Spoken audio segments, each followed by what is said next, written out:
नाशिक मुंबई महामार्ग ते मुंबई नाशिक महामार्ग हा जुना जो आहे मुंबई आग्रा महामार्ग आहे। या महामार्गावर काही म्हणजे 1 वर्ष अगोदर त्या उड्डाण पुलाचं काम सुरू केलेलं होतं। हा पिपरी येथील उड्डाण पूल आहे आणि या उड्डाण पुलाची जर अवस्था पाहिली तर पावसाळ्यामुळे पूर्ण या उड्डाण पुलाच्या वर खड्ड्यांचं साम्राज्य पसरलेलं आहे। डांबर आणि जे काही मटेरियल वापरलं गेलेलं होतं त्या पूर्ण मटेरियलचा ढीग येतो या पुलावर एका बाजूला जमा झालेला आहे।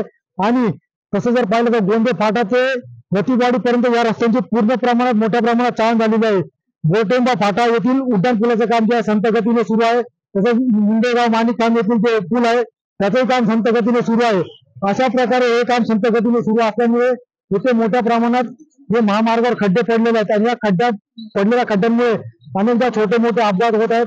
वाहन चालक जे आहेत त्यांना आपला जीव मुठीत घेऊन येथून प्रवास करावा लागत आहेत। अनेक ज्या छोट्या मोठ्या गाड्या आहेत त्या येथून जे आहेत ते स्लिप होऊन अपघात होण्याच्या घटना मोठ्या प्रमाणात घडलेल्या आहेत। आता तरी संबंधित प्रशासन जागे होऊन या जे काय महामार्ग आहे हा महामार्गाचे डागडुजीचे काम केव्हा सुरू करणार याकडे आता सर्वांचं लक्ष लागून असणार आहे।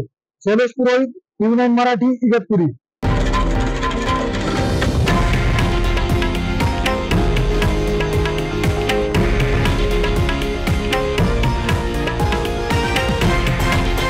हे आहे देशातील नंबर 1 न्यूज नेटवर्क आणि आपण पाहत आहात TV9 मराठी, एकमेव।